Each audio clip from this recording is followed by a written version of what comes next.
तो क्या लगता है देश में महंगाई है, बेरोजगारी है? सब कुछ है, महंगाई भी है, बेरोजगारी भी है, लेकिन उसकी तरफ ध्यान कौन देता है? वो आप तो आते हैं हमारे पास पूछने के लिए, और जिसको मालूम है वो तो पहले ही उनको पता है क्या है देश के अंदर। आज देश के अंदर महंगाई की बात करते हो ना, ये फुटपाथ पे लेकिन आप कह रहे हैं महंगाई है, बेरोजगारी है, लेकिन भाजपा बोल तो रहा हो, अभी सुनते नहीं आप। चलिए सुन रहे हैं, सुनाइए तो। फुटपाथ पे दुकान लगाने वाला अगर एक छोटी सी चीज़ लेने जाओ तो पहले 50 ग्राम देता था 10 रुपए की, अब वो 30 ग्राम दे रहा है। क्या कहता है? महंगाई हो गई है। वो बेवकूफ़ ये नहीं जानता कि ये महंगाई के लिए मुझे आवाज़ उठानी चाहिए या खुद को रास्ते पे सड़क पे आना चाहिए। वो बेवकूफ़ तो यही कहता है कि महंगाई हो गई और बढ़ाओ, महंगाई हो गई और बढ़ाओ। खरीदते महंगा बेचते हैं, लेकिन कहते महंगाई नहीं है। फिर भी कहते हैं महंगाई हो गई, हम क्यों पीछे रहे? अब वो आगे बढ़ रहे तो महंगाई, ये मजदूर आदमी कहाँ से आगे बढ़ेगा? मजदूर आदमी तो उल्टा वो पहले राजनेता लूट रहे थे, आप दुकानदार लूट रहे हैं। मजदूरों को क्या मिल रहा है? इनको क्या चाहिए? महंगा खरीद के लाएगा, महंगा बेचेगा। हाँ, लेकिन महंगाई के खिलाफ आवाज़ कौन उठाएगा? महंगाई के खिलाफ आवाज़ हर भारत के नागरिक को उठानी चाहिए। जो फुटपाथ पे है, जो फुटपाथ पे दुकानें लगाते हैं, जो फुटपाथ के अलावा और भी दुकानें लगा रहे हैं, महंगाई किसको नहीं है? सबको महंगाई है। लेकिन कुछ लोगों को तो लगी नहीं रही महंगाई, कह रहे महंगाई। वो बेवकूफ लोग है, वो उनकी बात क्यों सुनते हैं? लेकिन वो जनता आप उनका नाम हमारे सामने लो ही मत, सरकार के मंत्री भी कह रहे हैं। बिल्कुल मत लेना बेवकूफों का नाम। ये बेवकूफ जो होते हैं ना, ये न तो कुछ बोलते हैं, जो बोलते हो वो खुद उनको समझ में नहीं आता वो क्या बोल रहे हैं। आज एक चाय की दुकान में मैं चाय पी रहा था, 5 रुपए की छोटी चाय देते थे, अब 6 रुपए ले रहे। मैं बोला भाई कल तो तू 5 रुपए की चाय बेच रहा था, आज 6 रुपए, महंगाई हो गई। मैं बोला तू भी चल मेरे साथ में, महंगाई के खिलाफ आवाज उठा दे। लेकिन सर आप महंगाई बेरोजगारी कह रहे हैं, भाजपा तो 5 राज्यों में देखा अपने प्रदर्शन उनका। भाजपा के 5 राज्यों को छोड़ो, ये एक रोज का ही रोना हो रहा है। ये सवाल आप जब से यहाँ पे पधार रहे हैं और जब से इलेक्शन हुआ है, ये वही सवाल चल रहे, और वही सवालों के जवाब किसी से कुछ एक्शन में सारे नेताओं के पास है इसके जवाब। कि आप बेवकूफ़ दुनिया को बना रहे हैं, और बेवकूफ़ तो है ही।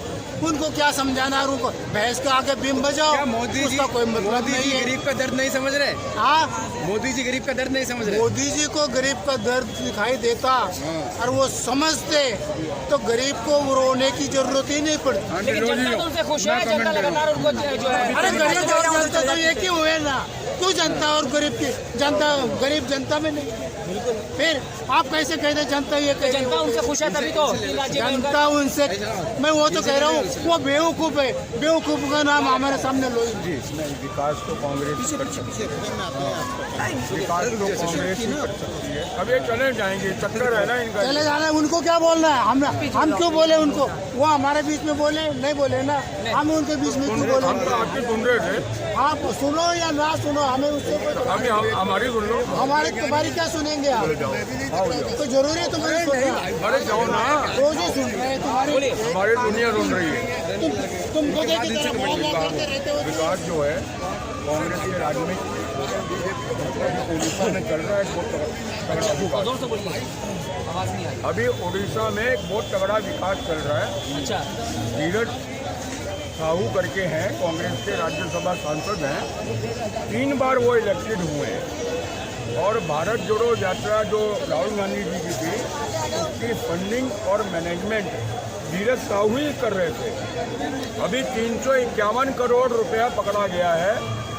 60 मशीनें लगाई थी नोट गिनने की, बेचारी वो भी बीमार पड़ गई सबसे।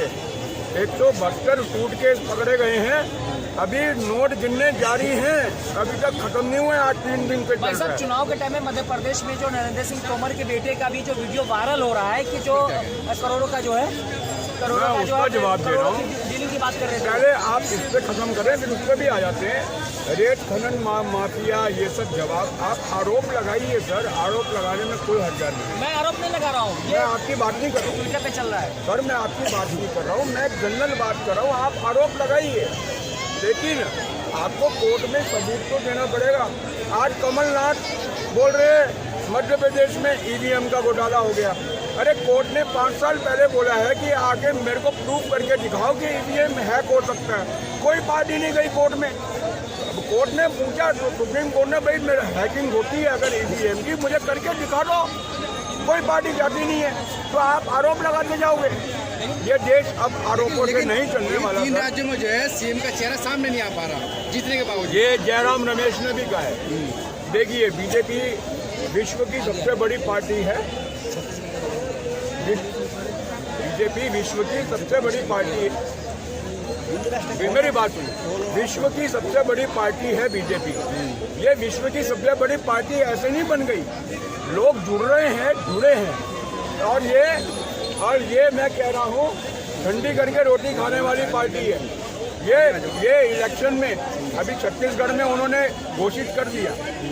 छत्तीसगढ़ में आपको पता है विष्णु साहू वो घोषित हो गए हैं, और ये दोनों स्टेट में एमपी में भी हो गए। तो क्या लगता है एमपी देश में में महंगाई बेरोजगारी है? एमपी में कौन हो गया? देखिए, एक्चुअली जहाँ तक महंगाई की बात है तो टाइम के साथ जो है चीज़ों के प्राइस जैसे जैसे टेक्नोलॉजी और चीज़ें आगे बढ़ेंगी, ठीक है, उनमें उस तरीके से बदलाव होगा ही। तो महंगाई तो आएंगी ही जैसे जैसे चीज़ें आगे बढ़ेंगी। और जहाँ तक आपने अभी बात कर रहे थे कि मोदी जी ने मतलब गरीबों के लिए कुछ नहीं किया, तो मैं एज ए यूथ मैं इतना कहना चाहूँगा कि अभी जितनी भी योजनाएं चल रही है, चाहे गृह आवास, प्रधानमंत्री आवास योजना चल रही है, और हमारे किसानों को जो है मंथली बेसिस पे पैसे दिए जा रहे हैं, उज्ज्वला योजना चल रही है। हम कितने लोगों के बैंक अकाउंट खुले, तो ये सारी योजनाएं गरीबों के लिए ही है, जो मिडिल क्लास है उनके लिए ही है। बस दिक्कत ये है कि जो मिडिल क्लास लोग हैं वो उनको बीजेपी की एक दिक्कत है कि अगर वो कोई भी योजना ला रही है तो सही से उसको एक पब्लिक को बताने में, उस तक पहुँचाने में इन्फॉर्मेशन नहीं मिल पा। लेकिन पब्लिसिटी तो बहुत की जाती है प्रचार में। देखो, सारे मंत्री होते हैं, प्रधानमंत्री होते हैं, तो ये जनता की योजना जनता तक क्यों नहीं पहुंचाई जा रही? सर देखिए, योजनाएं पहुंच रही है, ठीक है, ऐसा नहीं है कि नहीं पहुंच रही। अगर आप आज से थोड़ा पीछे जाएंगे तो जहां तक बैंक अकाउंट की बात करें या उज्ज्वला योजना की बात करें, अभी यूपी में भी जो है कई जगह पे जो गृह आवास योजना था, लोगों को घर दिए गए हैं, योगी आदित्यनाथ के द्वारा घर दिए गए। यूपी में भी उज्ज्वला योजना अच्छे से चल रही है, ठीक है। तो ऐसा कोई नहीं है कि मतलब महंगाई बहुत ज़्यादा ही बढ़ रही है। देखिए, महंगाई का ऐसा है ना कि चीज़ों का जो प्राइस है वो जरूरत आपसे सवाल करेंगे।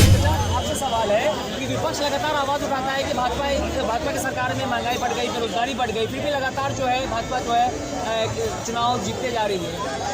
सबसे बड़ी करप्शन की बात है। महंगाई 101% है, बेरोजगारी 101% है। युवा आजकल मारा फिर रहा है, उसको रोजगार नहीं है। महंगाई पे चिल्लाते सब है मगर काम कोई नहीं करता। सबसे बड़ी प्रॉब्लम है ये गवर्नमेंट के लिए। मिडिल क्लास सबसे ज़्यादा नीचे जा रहा है, अपर तो अपर हो ही रहा है, उसकी कोई प्रॉब्लम नहीं है। मोदी सरकार तो कह रहे 9 साल बेमिसाल काफ़ी विकास हुआ है। मोदी साहब के लिए हुआ है ना, आम पब्लिक के लिए होता तो आम पब्लिक क्यों बोलती? आम पब्लिक के लिए अगर होता तो आम पब्लिक क्यों बोलती? तो कह रही है बीबी की नहीं है महंगाई, जैसे अभी आपके सामने कहा। देखो जी, अगर आप 1 लाख बंदों से पूछोगे तो 50,000 कहेंगे कि नहीं है, 50,000 कहेंगे है। अच्छा, क्या चीज़ें महंगी हो गई? क्या महंगा लग अरे रहा है? चीज़ महंगी है, क्या चीज़ महंगी नहीं है आप बताओ। आप खाद्यान्न से लेके मकान तक, भाई साहब कह रहे हैं कि उज्ज्वला योजना में जो सिलेंडर मिल रहा है कितने बंदों को मिल गया है? जितने कनेक्शन दिए हैं आधे से ज़्यादा खाली पड़े हैं, उनको रिफिल नहीं करवा सकते। और रही उसकी मकानों की बात, MIG और LIG फ्लैटों की कीमत 5-5, 10-10 करोड़ रुपए है जो अब निकाले, तो गरीब बंदा कहाँ से खरीद लेगा? तो राजस्थान मध्य प्रदेश में 450 रुपये में गैस सिलेंडर मिलेगा ही। वो गवर्नमेंट ने देखो जी, जब लागू होगा, जब बात बनेगी ना, जब लागू होगा, जब बात बनेगी। रक्षाबंधन पे 200 रुपये कम किए गए थे गैस के। रक्षाबंधन पे 200 रुपये कम दिए, सब्सिडी तो खत्म कर दी। सब्सिडी जब मिल रही थी वो सब्सिडी खत्म कर दी। 200 रुपये से राहत तो मिली होगी कुछ। 200 रुपये की राहत का क्या हो रहा है बताओ आप? यानी आपके कहने मतलब है कि 200 कम किया और सब्सिडी जो दे रहे थे वापस ले लिया। वापस ले लिया भाई। कुछ 1100 रुपये में पड़ रहा है आजकल सिलेंडर, वो 903 रुपये वाला सिलेंडर 1100 रुपये में यार। अच्छा, अच्छे दिन आएंगे नहीं आपके? अच्छे दिन आ गई, बहुत बढ़िया अच्छे दिन आ गए। इससे ज्यादा अच्छे दिन क्या आएंगे कि लोग बाग पटरी पे आ गए और बेरोजगार है ही नहीं, बेरोजगारी सबसे ज्यादा है, बेरोजगारी पे कोई बात नहीं करता। लेकिन तो कह रहे हैं कि आजकल रेडी पटरी वाले भी 1000 रुपए डेली कमा रहे हैं। अरे 1000 रुपए रेडी पटरी वालों को तो पुलिस वाले रफ्ता मार के 1000 रुपए उनसे वही ले जाते हैं कि यार हर हफ्ते दो। रेडी पटरी वालों का तो ये हाल है। रेडी पटरी वालों का तो सबसे बुरा यही हाल है, बेचारे क्या करें, 1000 रुपए का अपना सामान लेके आते हैं, 500 रुपए पुलिस वालों को देते हैं। अच्छा, महंगाई बेरोजगारी से जनता परेशान है, तो क्या लगता है आपको 24 में बदलाव होगा? 100% होना चाहिए। लेकिन सेमीफाइनल तो भाजपा जीती। कोई बात है, अच्छी बात है, हम तो कह रहे हैं जी फाइनल भी जीत जाए, वो पब्लिक के मूड की बात है। मगर महंगाई और बेरोजगारी तो 101% है, इसमें कोई दो राय क्या विकल्प देखते हैं आप मोदी जी के अलावा 24 में? नहीं, ये नहीं कह रहा मोदी जी आदमी खराब है या प्रधानमंत्री जी खराब है। जो नीतियां हैं, जो नीतियां जो बनाई हैं मोदी जी ने, कम से कम उन नीतियों को लागू करवाने में विफल है भाजपा सरकार। विपक्ष पे तो उंगली उठा देती है। क्या नीतियां हैं आपकी नजर में भाजपा सरकार जो पूरा नहीं किया, उन्होंने निभाया नहीं? अरे जो गरीबों के लिए मोदी जी ने काम करा, जो गरीबों के लिए योजनाएं बनाई, उनको कम से कम जमीन पे तो उतारो, उन पे जमीन पे उतारते ही नहीं, हवाई में योजना चल रही है सारी। आप चावल खा लोगे, अगर चावल के साथ नमक नहीं होगा तो क्या स्वाद लगेगा आपको? अगर चावल खा लोगे आप, उसमें नमक नहीं होगा, क्या स्वाद लगेगा? कहना क्या चाहते हैं आप? यह सब कुछ फ्री में स्वाद नहीं चाहिए। स्वाद का मतलब ये है चावल के साथ मोदी जी नमक भी दे। अब नमक भी लोगे चावल के साथ में आप? ये कहना है कि आप इनका कहना है कि चावल दे दिया है, कि चावल के साथ क्या स्वाद दे दिया है।